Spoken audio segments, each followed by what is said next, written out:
So I'm taking there are no questions from the for the final. So let's get to it. So this is going to be a review class on what we've done for the year, or just on the themes and the concepts. And we started off the year talking about, we started off the year by breaking a window.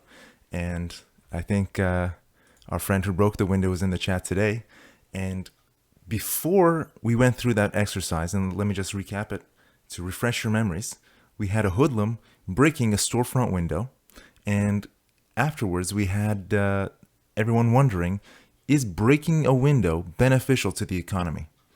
Initially, I tried to make the case that indeed it is, because by breaking the window, this creates business for the window maker, aka the glazier. The glazier can then pay his workers. His workers can then go to the local stores, and the local stores can pay their suppliers, etc., etc. So everybody seems to be better off. And almost all of you in that class agreed with that logic. And then I told you this logic is wrong. Why? Is because the window costs money, and money can be used to buy multiple things.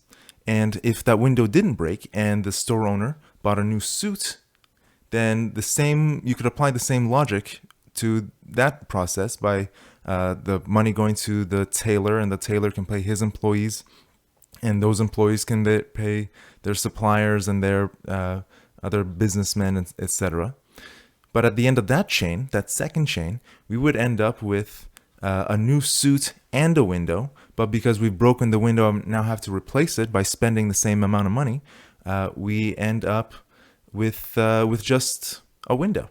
So the economy loses out on a suit when it breaks a window.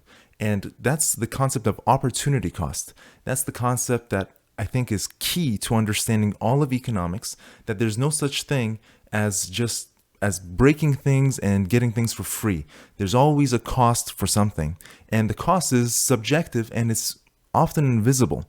You have to see, as economists, you have to train yourself to see the unseen. What could have happened, the counterfactual world that where things weren't breaking and decisions were made differently. That's how you have to train yourself to think like an economist. But as you know, we don't just think as economists in this class, we think like lawyers.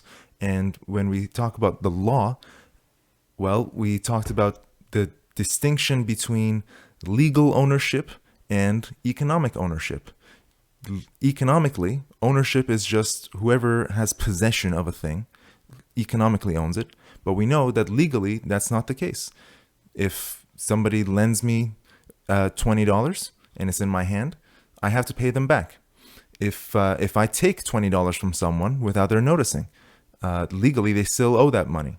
If I take someone's phone without their noticing, legally I don't own it, even though economically I do. Also in law, we made a distinction between voluntary decisions and coerced decisions, right? And we also defined what the state is. The state is the monopoly on violence. And as the monopoly on violence, it coerces people to do things they otherwise wouldn't want to do.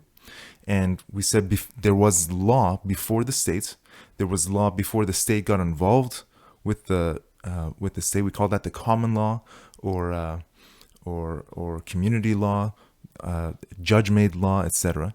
And then the state came in and they introduced their own type of law, which we distinguished as by calling it legislation, where they wrote down what people had to do, had to follow immediately, as opposed to the process of law that still exists, but they're trying to take over that. So we had that situation. And then finally on policy, we discussed when it comes to, even after we learned about economics and we learned about law, when it came to understanding policy, we understood that there's no such thing. It's often not the case where a corner solution is the optimal solution. An optimal solution means you have to take account costs and benefits. Costs are what you have to give up, the opportunity costs of giving up to attain that goal, and the benefits are always marginal. Remember our example from the first day. If we had a policy of zero pollution and someone lost a candy wrapper or a granola bar wrapper out in the mountains, well, how are they? Is it economical? Is it wise from a policy standpoint in order to spend resources to go after one candy wrapper out in the middle of the Rockies? You don't know where it is, right? So we have that little bell curve, which the top of that bell curve is the optimal rate. The optimal policy should be at the top, and going on either side means you're doing things inefficiently. So I see a bit of, is law legislation for the state then? So there's a distinction we make between law and legislation. Law is what is the process that comes out of judges making decisions over time. And legislation is just what the state says imposes to be the rule. Law is a process that changes very slowly and happens over a long period of time. Legislation, a guy just signs a document and it's suddenly everybody has to follow that rule now. That's the difference between law and legislation. You guys also, in your first week of class, you did your political, the world's smallest political quiz. And you should probably remember where you landed in that little square. There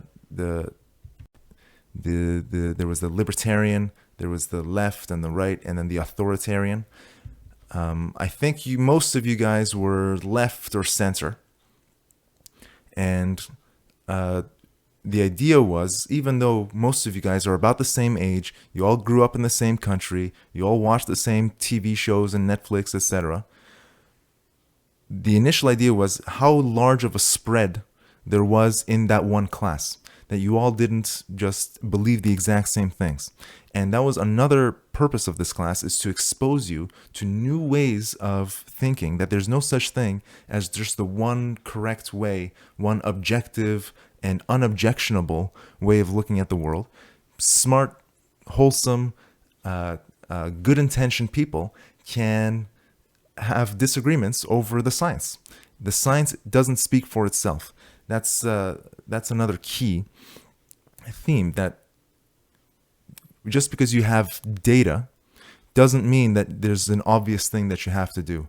That you need theory to interpret data, and there's more than one way of interpreting data, and some ways are better than others. Let me put it that way.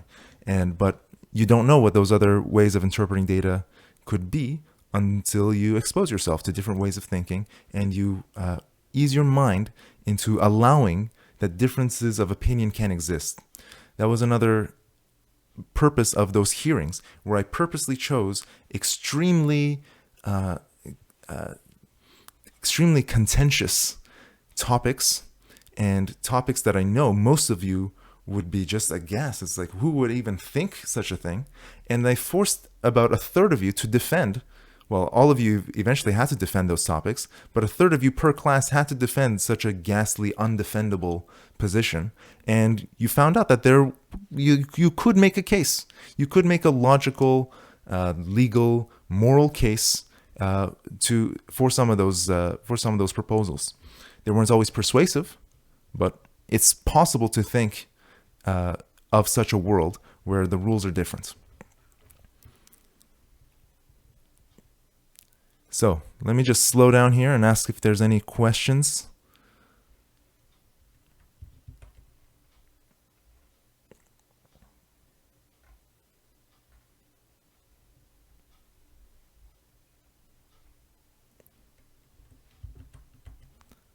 So, person who says top 3 courses I've taken so far, curious, how many courses have you taken overall?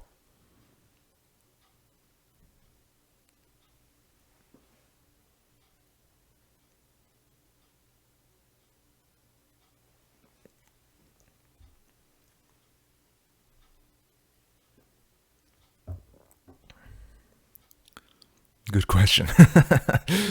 All right.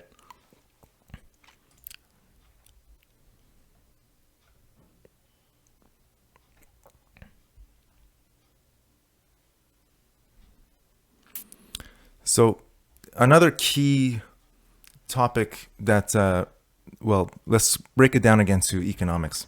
So for the economics of this class, the key thing to understand after the opportunity cost is that the market, what the market is. And the market isn't just a place. Our market isn't a demon. Our market isn't an angel. Our market isn't perfect. Our market isn't inherently imperfect or inherently self-contradictory, all these things. A market is a process of mutually beneficial exchanges, voluntary exchanges. The market is voluntary exchanges, always consensual. That's how we're defining the market. I have something you want, you have something I want. We make an agreement to exchange what I have for what you have. Sometimes people don't come to an agreement. That's fine. Sometimes people take without asking. That's not the market anymore. We don't define the market that way. That's violence. That's violent intervention. We also talked about how these mutually beneficial exchanges, they can, in the aggregate, have some consequences that nobody even dreamed up of. For example, if we start off with a barter society and people are trading goods and services for each other, they'll quickly realize that it's very, very inefficient to trade with barter in a barter system. Because if I have something that you want, but you don't have something that I want, we will never make an agreement. So you will have to find someone that has something that I want, but they don't have something, or I don't have something that they want. This is a circuitous problem. But what people discover over time is that some goods and services are more saleable than others. They're easy to sell than others. And over time, these specific goods and services, they tend to have some special properties, namely that they have a high value to weight ratio. They're easily distinguishable. They're easy to carry around. They last a long time. They're pretty durable, and they become the most exchanged good in that society. And people are exchanging them not for the value they get from using that thing directly for consumption. They're using it as a medium of exchange. So they have value from the ability that they can facilitate more exchange. We call that exchange value. And a thing that has exchange value, we call it a medium of exchange. And something becomes a medium of exchange. The most commonly used medium of exchange we define as money. Okay? But what do I mean by value to weight ratio? That means, well, this is a phone. It weighs about 200 grams, but it costs about $1,000. Well, it used to cost $1,000 when I first bought it, but that's $1,000 for per 200 grams. I also have by my desk some banana chips. This is also the whole thing with the box. Also is about 200 grams, but this will maybe cost $3 at Walmart, right? So we have $3 per 200 grams versus $500 per 200 grams. So that's a high value to weight ratio. It also has to be divisible. So a phone wouldn't make good money because it's not divisible. If this is $500 and I wanted to buy something $200, I can't just break this in half. If I break this in half, each half isn't worth $200. Each half is worth $0.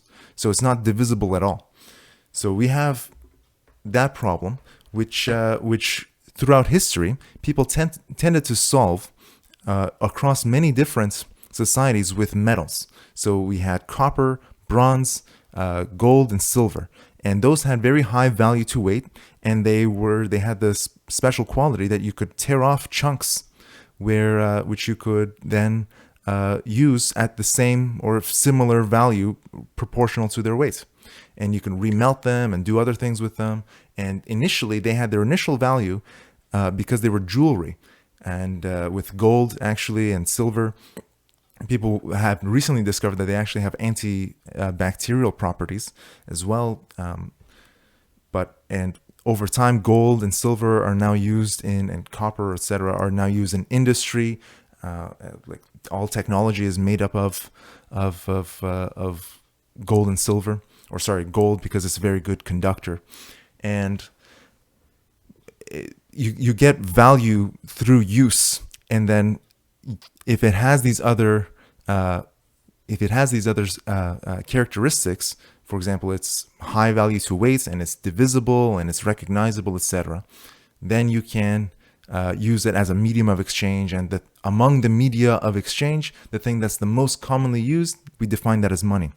No one set out to design money. No one set out to invent money. To invent money from scratch, that's a task no one can do.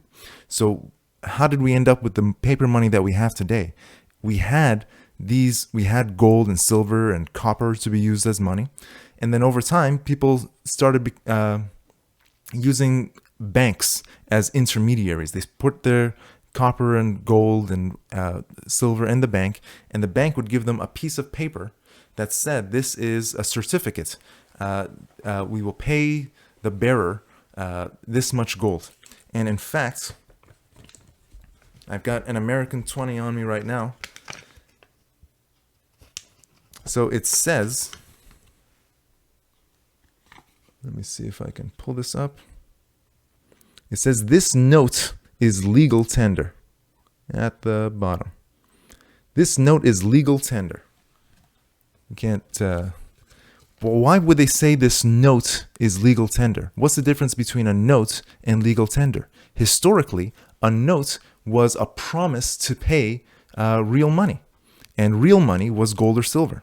And then starting in the 20s around the world and ending up in 1971, we had the gradual elimination of the link between gold and other commodities with paper money.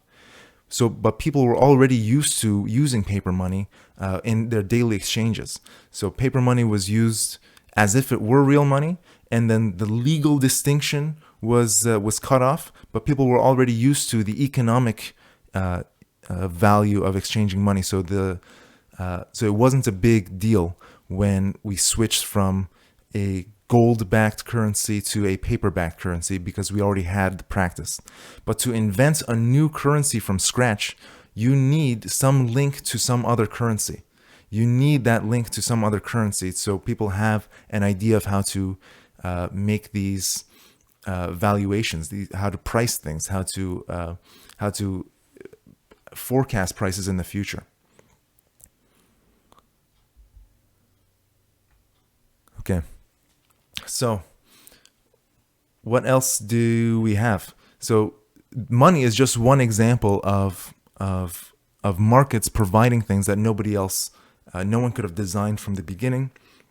There's a famous quote by Adam Smith, one of the founders of modern economics, who said that it's not from the benevolence of the brewer, the baker, and the butcher that we get our supper from.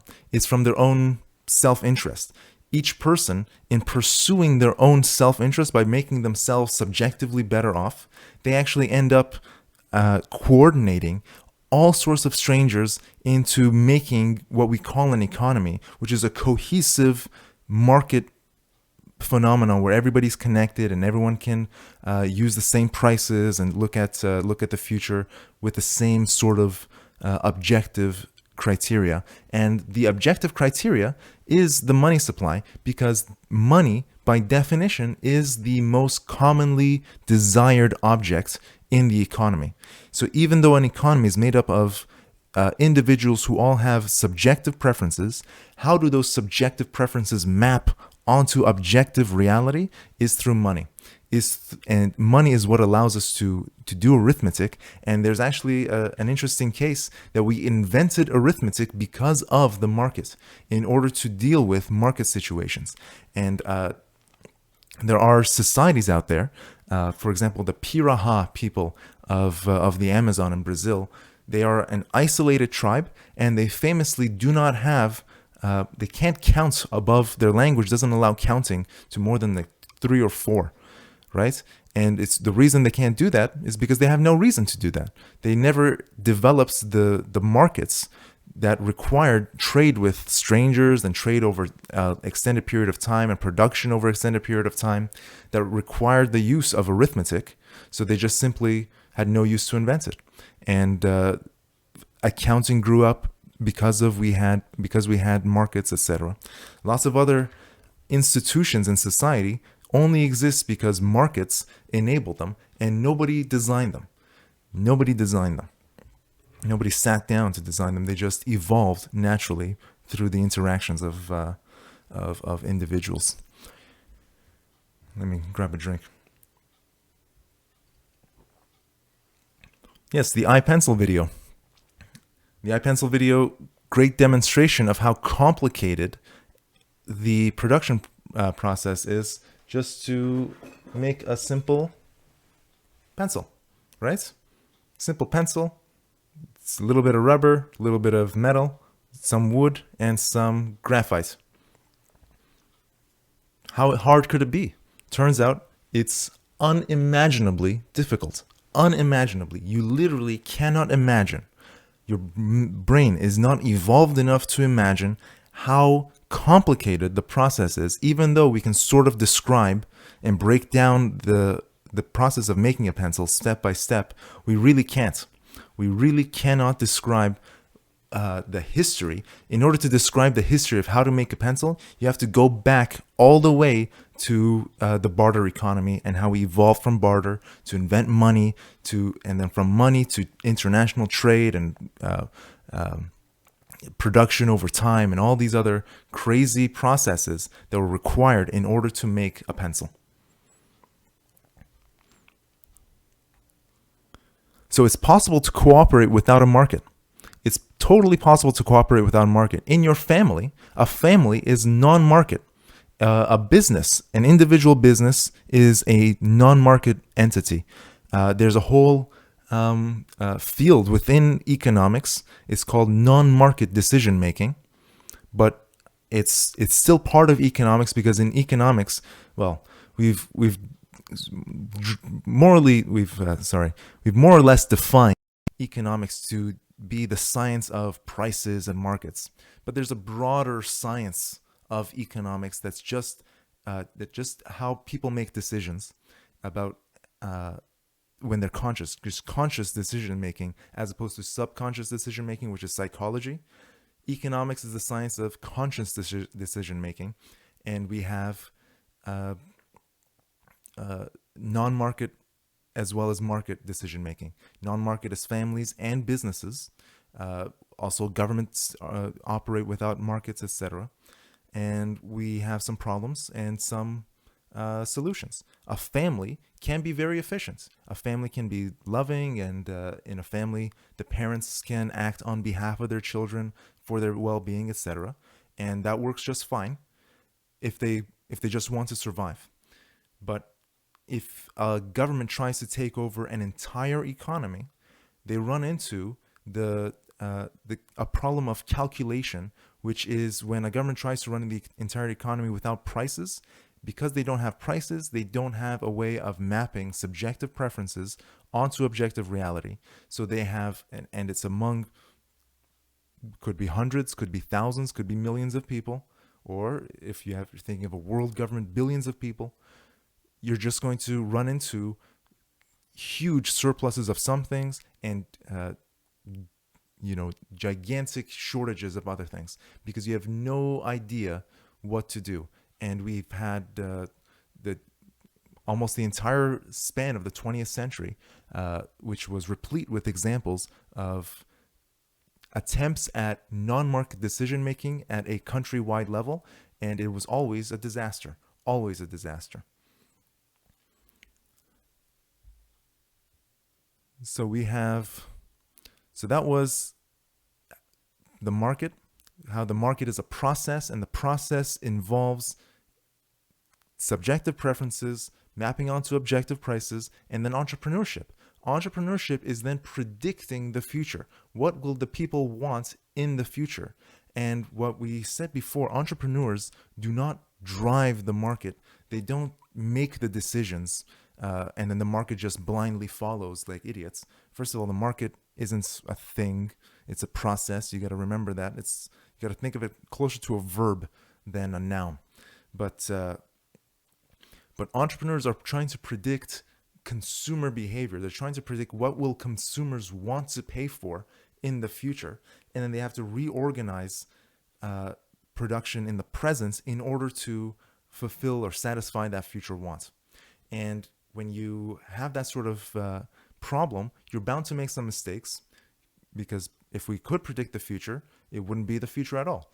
It would just be an extension of the present, because it's just, you know what's going to happen. But the future is uncertain. There are known unknowns and there are unknown unknowns. Remember that distinction. Sometimes you'll run into surprises. Some people, though, are good at predicting or preparing for unknown unknowns, or they just get lucky. And then they end up, we say, they get rewarded by the market. But really, they just have the stuff that consumers wanted to buy at the time that they wanted to buy them. Could you say something like markets are collective economic planning versus centralized? So when people talk about collective economic planning, they're really using that as a synonym for centralized. So you got to watch out. So it's most people like to say decentralized planning versus centralized planning. That's market versus non-market, and that has some value. It's just a label, but it's individual, consensual. I really want to stress that the market is consensual, or is based on consent, even though we do have fraud and theft, etc. Those are anomalies, and because they're such anomalies, we give specific names to them. But by and large, the market is based on consent, consensual exchange, and the consensual exchange is always mutually beneficial, at least at the time of the exchange happens. People are trying to predict the future, what they want in the future, etc. But at the time of an exchange, it's mutually beneficial by definition. So we have individual planning, individual personal planning versus planning for others, right? That's what the government is trying to do when they make purchases on behalf of others. They're trying to plan on others. New York State, if you were following the news over the weekend, or was it the weekend? Maybe it was Friday, or who knows what the days of the week are anymore. But New York State announced that they're going to be seizing unused or excess ventilators from private businesses and hospitals that aren't using them. Well, what if they're just preparing for a day that they will be using them? Everyone's saying, well, watch out for 2 weeks, that in 2 weeks everything's going to get much worse. If they're excess now, they won't be excess in 2 weeks. If a hospital has an excess now, maybe in 2 weeks it won't be an excess. It'll be just the right amount. But now they don't have any, so they're guaranteed to not have any in 2 weeks. Even if they get an extra one person who needs a ventilator, they're not going to have the supply. And let's remember, you can require a ventilator even though you don't have COVID-19, right? So COVID-19 is not the only disease where the therapy is ventilation. There are lots of other diseases where you will require ventilation. There are people who still are contracting these other diseases or illnesses or accidents that require ventilation. And now the state of New York has determined who gets to use a ventilator, who gets to keep a ventilator, and who doesn't. And they're planning on behalf of other people. And I expect that there's going to create more problems than they solve. So how do you feel about Ford? That's Premier Doug Ford, cracking down on price gouging on mass, etc. Well, we had a whole class on price gouging. I think it was an abomination. Price gouging is the practice of increasing prices during a time when demand for the goods has increased or the supply for goods has decreased. And when you're increasing prices, you're just not only allowing, excuse me, the person who's selling that good to make money in the present, but it's if you're a manufacturer and you expect an increase in demand in the short term, you're going to have to pay to increase your production capacity. These plants aren't just sitting on a lot of excess production capacity that would be grossly inefficient. So they need to invest more in hiring more workers, in using more, building more equipment, etc. And they need to get that money from somewhere. And if they can't get that money from raising the prices on the goods that they're selling, then they will not have the money to invest in increasing their capacity. So you're just going to make the problem worse. So I strongly disagree with Premier Ford's not only policy of cracking down, but his public shaming of so-called price gougers. I think people who are raising prices during this time should be hailed as heroes because of they're bringing goods to market that people need at a time that they need them, and they're using the money to invest in more, invest in the processes that produce more of these goods and services as well.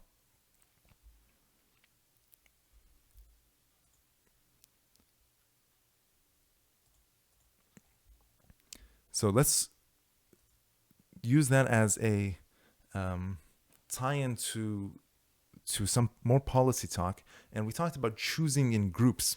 Remember, when it comes to policy decisions, you have to have a dictator, or you have to have some sort of rule that acts as if it were a dictator. Because remember when we took that poll of the class, who preferred apples to bananas, who preferred bananas to oranges, and then who preferred uh, oranges to apples, and then we ended up with A is preferred to B is preferred to C, and then C is preferred to A, which is a cycle, which logically shouldn't happen. But we're not dealing with ordinary mathematical logic here. We're dealing with human beings, whereas it's possible that you don't have transitive preferences, right? You have your preferences are between two things always. And so when you're making a decision, you have to when you're making a decision that's based on more than two choices, and you have more than two people involved, you're going to have some sort of rule to decide on how you're going to decide as a group. And you can have a constitution, you can have a dictator, you can have all sorts of other weird rules you can make up, but you're going to effectively have some sort of constitution which is going to determine what kind of rules you can and can't make. And you're also going to have an effective dictator rule, which is what happens if there's a tie or if there's like a borderline vote, etc.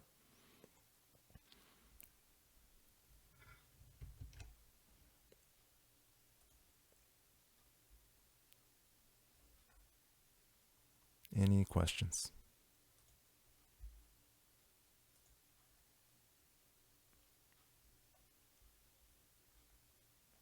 Okay. So, oh, here we go. Would you say that would you say that someone or a group like a pension fund, mutual fund, etc., with a lot of money is doing the economic planning for not only themselves but society as well? Would you say that certain portions of the markets reflect the need demand of those people disproportionately? No and yes. Okay? So, well, maybe. No and maybe. Depends what you mean by disproportionately. So, first, on the first question, does a uh, pension fund, mutual fund, etc., with a lot of money, do they do economic planning not only for themselves but for society as well? No, because when we say economic planning for others, we mean planning without their consent. And what pension funds, etc., do is that they engage in the stock market and they buy a stock from one person who wants to sell it at a price that they mutually agreed upon. So between those people, they come up with a new price, and if other people don't like it, they do not have, they were not party to that exchange, so they have no right to intervene in that exchange via the rules of the market. Okay, so by engaging in prices, every decision affects the economy as a whole, but planning affects the economy without people's consent, in that they are forced to take part in exchanges without their consent, right? So the consent is about exchange, and these and non-consensual decisions involve exchange without consent. So people have to give up something that they do not want to by force. Okay, and if prices go down for if your business and your stock price has gone down, well, that's not, and you say, oh, I didn't consent to this. Well, you didn't not consent to it either, right? You didn't give up anything that you didn't own, and you do not own a price.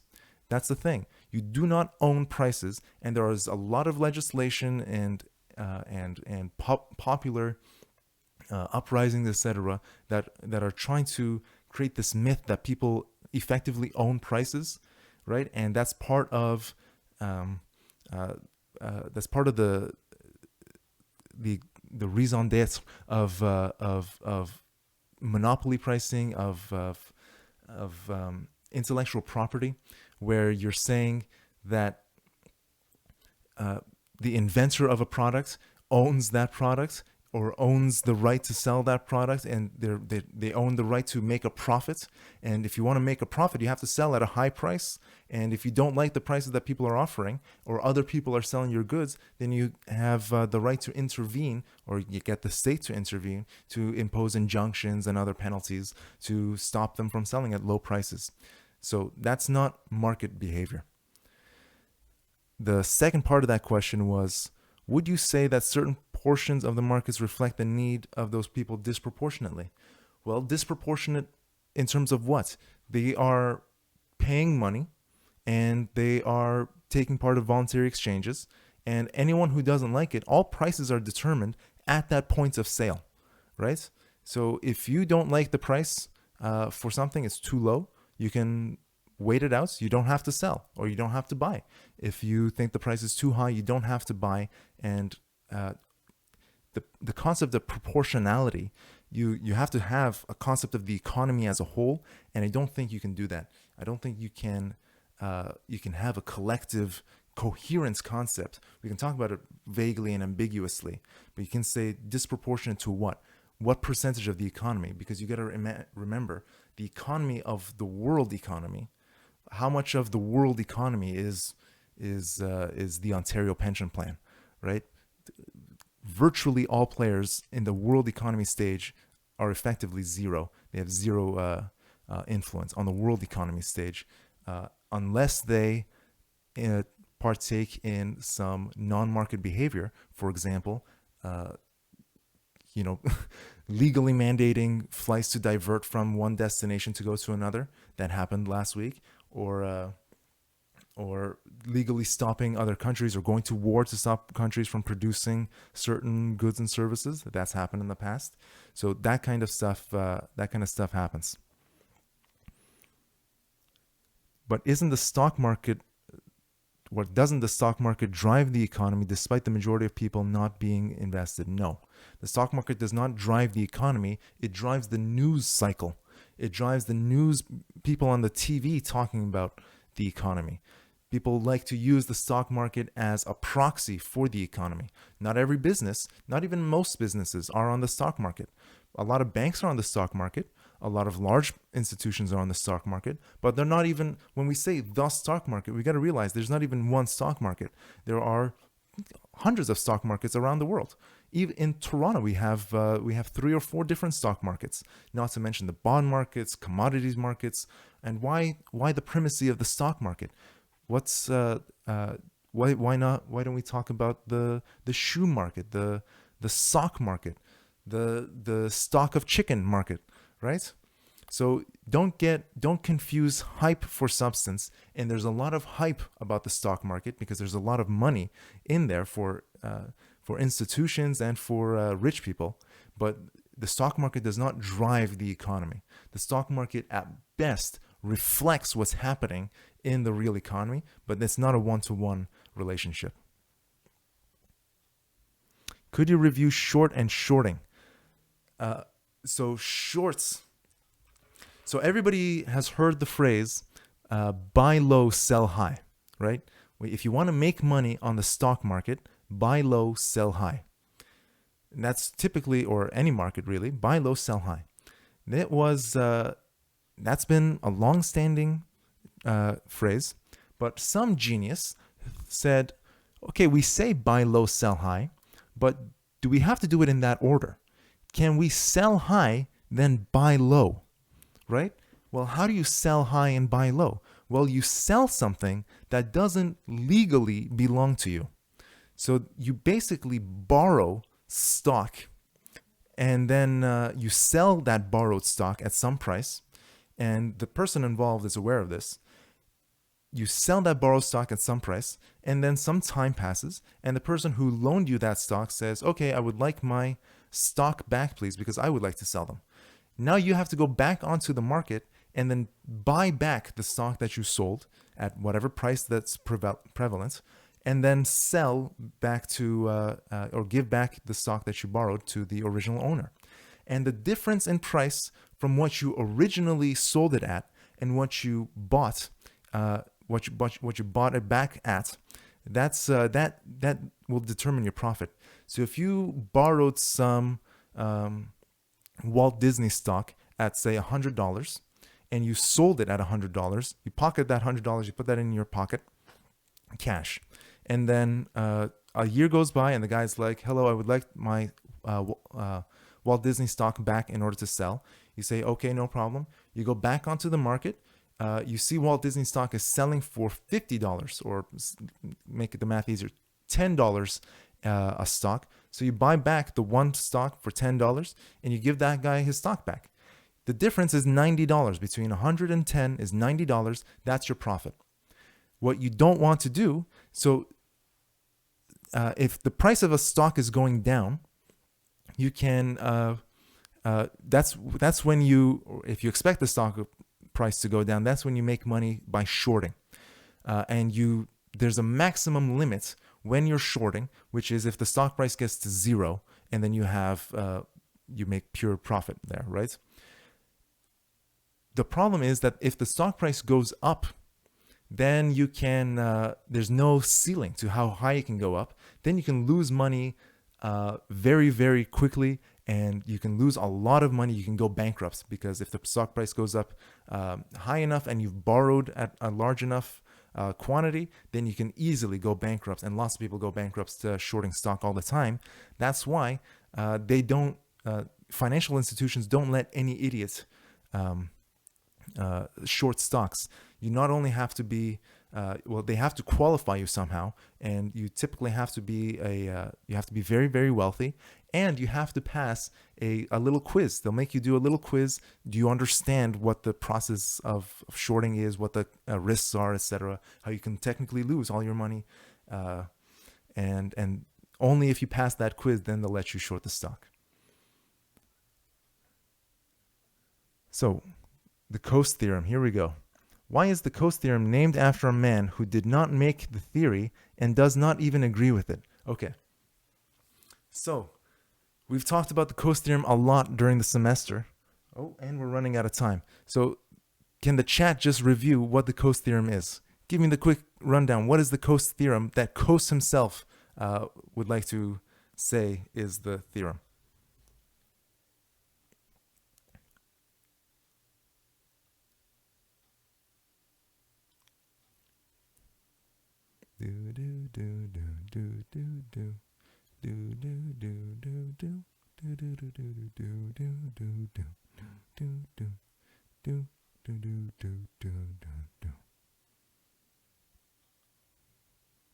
Is anyone typing? There we go.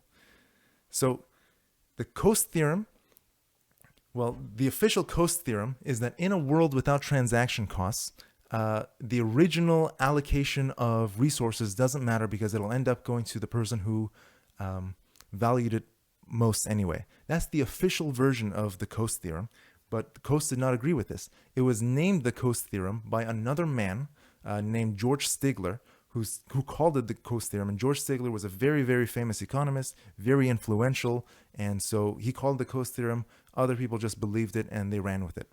Coase himself likes to make the point that that's not his original insight. The original insight is that, that's not the original insight, because economists, since at least Adam Smith and even before, have known this for a long time that when you let people trade goods and services, it'll go to the person who values it most, at least relative to money. What Coase said was that we don't live in a world without zero transaction costs. The problem was a lot of economists were saying, yes, in a world without zero transaction costs, goods go to their most valued end.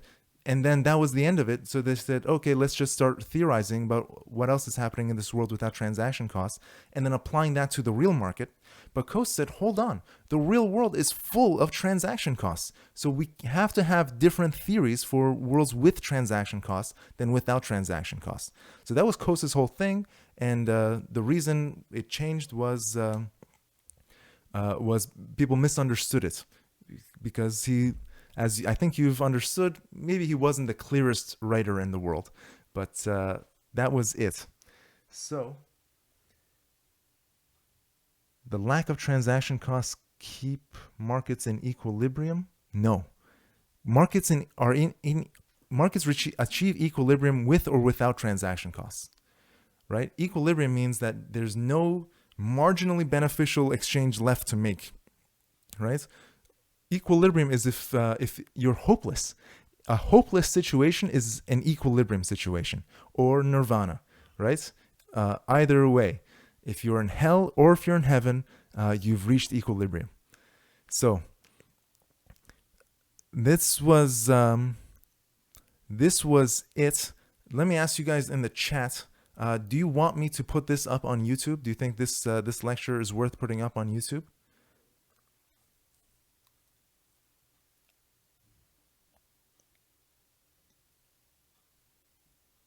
Yes? Okay. So I'll put this up on YouTube as well. And I will announce now that the next 2 sessions, Wednesday and Friday, please can you come prepared with questions from the semester, and then we'll spend those classes just going over questions. Okay? Can I repeat the original Coase theorem? So the Coase theorem, as it's typically thought of incorrectly from Coase's point of view, is that in a world without transaction costs, the original allocation of goods and services doesn't matter, because it'll end up going to the person who values them the most. And Coase did not like this because he didn't like this being affiliated with him, because he said that this was the normal opinion of most economists throughout most of history. And what he's trying to fight back against is the assumption that we live in a world without transaction costs. Because we don't live in a world without transaction costs, the allocation of goods and services will be different. It's definitely going to be different, and how it's going to be different, you have to be aware of them. Okay? All right. So that's it for today. I will see you guys on Wednesday. Thank you so much.